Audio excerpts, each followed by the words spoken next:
Hi friends, మనమైతే noodles అయితే చేయబోతున్నాం ఈరోజు. కొంచెం ఆయిల్, ఇందాక మనం చికెన్ ఫ్రై చేసుకున్న ఆయిల్ ఉంది, ఇంకా ఆయిల్ వేసేసుకుందాం. ఆయిల్ వేసుకొని పచ్చిమిర్చి ఉల్లిపాయ కట్ చేసుకొని పెట్టుకున్నాను. మన క్యాప్సికమ్ లేదు అందుకని ఇంకా అవి వరకే వేసేసాను.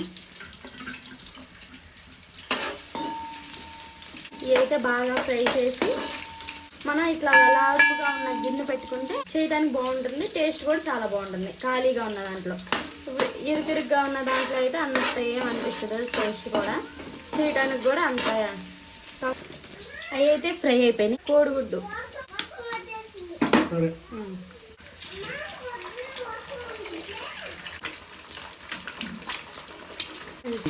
3 కోడిగుడ్లు అయితే వేసేస్తాం. కోడిగుడ్డు అయితే బాగా ఫ్రై అయిపోవాలి. ఇదిగోండి, ఇవైతే సూపర్ మార్కెట్లో దొరుకుతాయి కదా నూడిల్స్ ప్యాకెట్స్, అవైతే నేనైతే కొంచెం ఆయిల్ సాల్ట్ వేసేసుకొని బాయిల్ చేసేసుకున్నాను. దీంట్లో ఉడికిన తర్వాత ఇట్లా మనకు పట్టుకొని చూడగానే సాఫ్ట్ అవ్వగానే కట్టేసుకోవాలి. కట్టేసుకొని చల్లనీళ్ళు పోయాలి. చల్లనీళ్ళు పోస్తే అప్పుడు దేనికి దానికి విడివిడిగా ఉంటాయి, లేకపోతే అతుక్కుపోతాయి. ఇదిగోండి, మన కోడిగుడ్డు అయితే ఫ్రై అయిపోతుంది.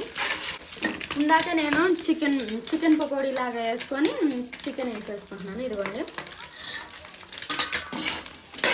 చికెన్ కూడా కొంచెం ఫ్రై అవ్వాలి, మరి అంత అవసరం. ఇప్పుడైతే నూడిల్స్ ఉడకబెట్టుకున్నాను. నూడిల్స్ టేస్ట్ సరిపోయిన సాల్ట్, కారం,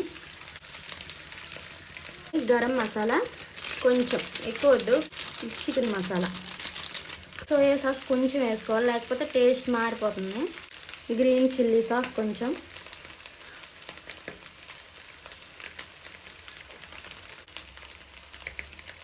వెనగర్ వేసుకుంటున్నాను నేను కొంచెం లైట్గా, ఎక్కువ వద్దు.